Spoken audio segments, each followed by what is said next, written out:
Americans, you are fortunate to live in a country that was founded on principles that have paved the way for freedom. The ideas valued and portrayed in the Declaration of Independence and the U.S. Constitution with its Bill of Rights have such self-evident truth as to reveal the flaws in our past as well as the injustice of our day. When the founders wrote that all men are created equal and endowed by their Creator with certain unalienable rights, they were acknowledging universal truths that would eventually set free their own slaves. Principles such as the separation of powers set forth guides for limiting the abuses of liberty. Natural rights, as simple as the right to life and self-defense, are accepted in these documents as sacred truths of freedom. These principles are as old as the earth and find their source in the Creator. When we hold these truths as precious, we can stand up and speak with moral authority and put to shame those who would take away our freedoms. Our history is full of heroes who have appealed to these truths and won freedom for those burdened by the abuse of power. We as a people would do well to realize that such principles and these heroes are the heritage of freedom for all Americans.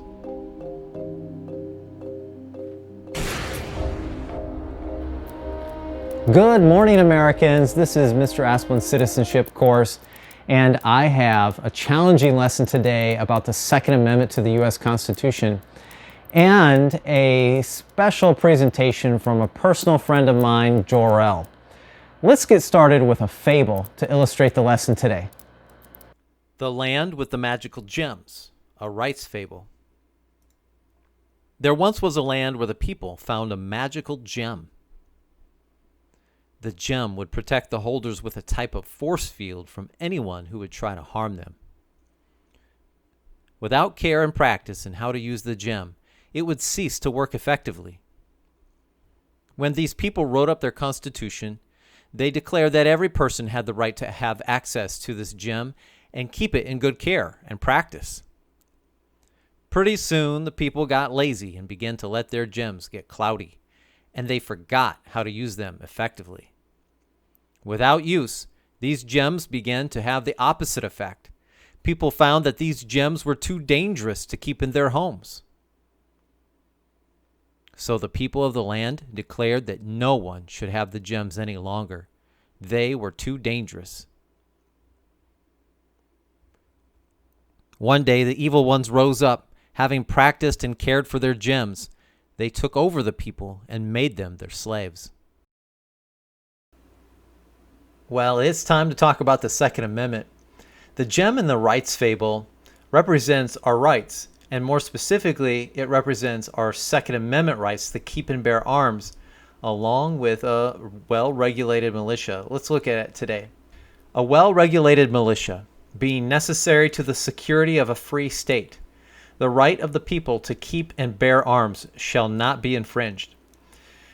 Notice that in this amendment, that people are born with the right of choice. They have a right to private property. They have a right to personal defense. They have a right to community defense, state defense. They have a right to privacy, a right to pursue their self-interest, and to hold rulers accountable. So that is something significant to notice as we read this amendment. There are other rights at work behind it. The first question I want to address is, what is a militia? And a militia, very specifically, is a constitutional institution. The militia of the several states are a governmental institution that had been such as a matter of fact and law before the Constitution was even thought about. And so when they wrote the Constitution, they put it into the federal system. It is something that comes from we the people. It is we the people. Before the Constitution was written, many of the states and colonies had a militia, and they would train regularly, and it was something that was required. It was compulsory. All able-bodied people were supposed to keep and bear arms in their homes and have them available. And keep and bear also implies, of course, they bear them, they can take them with them. People were exempted from militia duty, maybe by religious reasons or maybe some kind of handicap, but they were still supposed to keep and bear arms in their homes for the militia if they ever needed it.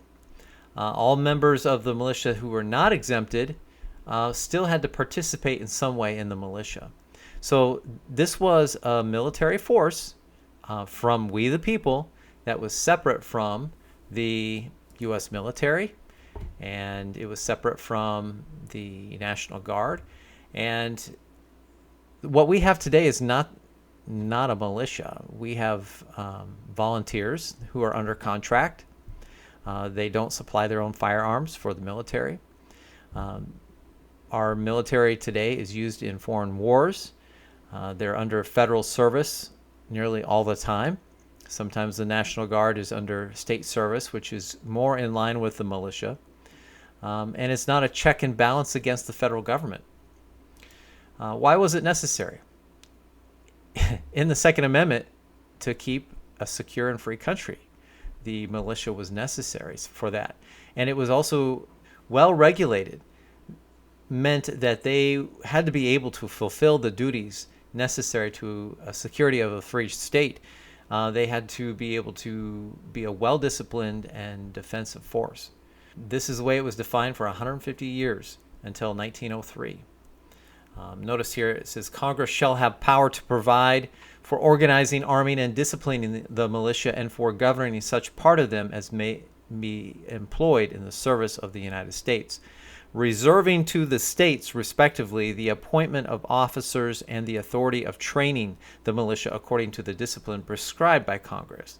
So the actual right here is to keep and bear arms. It stems from the obligation to have a gun or a weapon as personal property. Guns could have been purchased from the free market. They were not regulated at all by the federal government. The guns could have been the highest technology of the time. If they wanted a cannon in their home, they could have it. The Second Amendment allows every person to have the right to have whatever type of gun they want. Not only was it a right, it was also a duty. The states viewed the militia as a duty, as something that was necessary to a free state. They had to perform their duty. So the right was to keep and bear arms, but the duty was the militia. So with rights come responsibility. Specifically noted in this amendment is the right and duty for not only your own protection, but for the protection of we the people. And not that I really want to defund the police, but the police were actually formed in the early 1900s as well.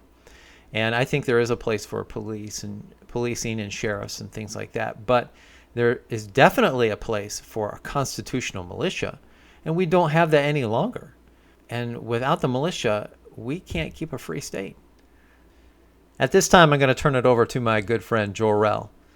Right here, I want to be sure to get this background. It's a beautiful, beautiful view of that lake there. I thought I'd come out here and get some recording done. And hello, my name is Jorell, and I'm a good friend of Mr. Asplin, and I hope that I can share some good news today about the Second Amendment. And boy, I tell you, I've got a whole different perspective on that, Mr. Asplin. I hope that you don't take this the wrong way, but I feel like if I'm going to talk about the Second Amendment, that I should be talking about what arms I really have. Now, everybody knows I'm a real friendly person, and I got no bit with anybody. But I tell you, there will be times when I really need to practice some self-defense. The best way to protect yourself is not always with the gun, and the gun might be good for some situations, but most of the time it's excessive force, use of excessive force. I've got my hands as my arms. These are lethal hands. My arms is my arms. My legs is my arms. But I tell you, because he don't want to get left out, your brain is your arms. So I might look like a skinny old redneck pushpin, but I'll tell you, when somebody's downtrodden or in trouble, it changes really fast. Boy, I tell you, I get to using these hands. You know, let me tell you, I know Krav Maga. I know how to do some of them MMA tactics. I've got the EMT. I got the EMT, and I've got the little Brazilian Jiu-Jitsu. You know, that is good for up close combat when you gotta wrestle somebody down, you know. And wilderness skills, I got the skills of de-escalation. Well, everybody's escalating out there, I can de-escalate. Boy, I tell you, you just put a little word in the right way and you de-escalate it. And one of my favorite skills, I'll tell you, one of the best skills out there, it gets you in most places, washing the dishes. Boy, I tell you, that's the greatest self-defense that you could ever use. I've used that more times than you'll never know. Now, let's get to them guns. I tell you, them guns are good for, you know, keeping the governor in check and all, and protecting we the people. If you use them rights responsibly, you're going to form a more perfect union. You're going to establish justice. You're going to ensure domestic tranquility. You're going to provide for the common defense and secure the blessings of liberty for yourselves and your posterity for ages to come. Boy, I tell you, down there in the corner of your screen is a like button. It's got a thumbs up like this. I would like you to click that for Mr. Asplin. I don't envy you at all, but I'll tell you that there's a lot of kids out there, they need a good education. And so you boys, you girls out there, you make sure to get that good education, Mr. Asplin. You be a blessing to them students of yours, and you bless them with a good education. Thank you, Jorell, for your keen insight. I appreciate your friendship. Today, we have learned some unfortunate news. That no proper militia, according to the constitutional pattern, has existed in any state of the Union for over 100 years. And that the very understanding of the right to keep and bear arms is perceived by some as a menace to society. The Second Amendment is a warning that no free state can survive for long without a well-regulated militia. It's time to renew our understanding and take on the duties passed down to us from our forefathers and secure the blessings of liberty as precious once again. Now, more than ever, let's not lose our way. I have one question for you. What duties do we the people have to both preserve our rights and protect our neighborhoods? Until next time, stand strong, be merciful, and take care.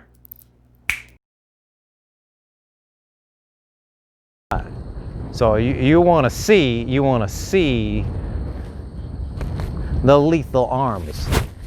So all I have to do is I pull up this sleeve of mine, and you see the big old muscles there. They can do the job.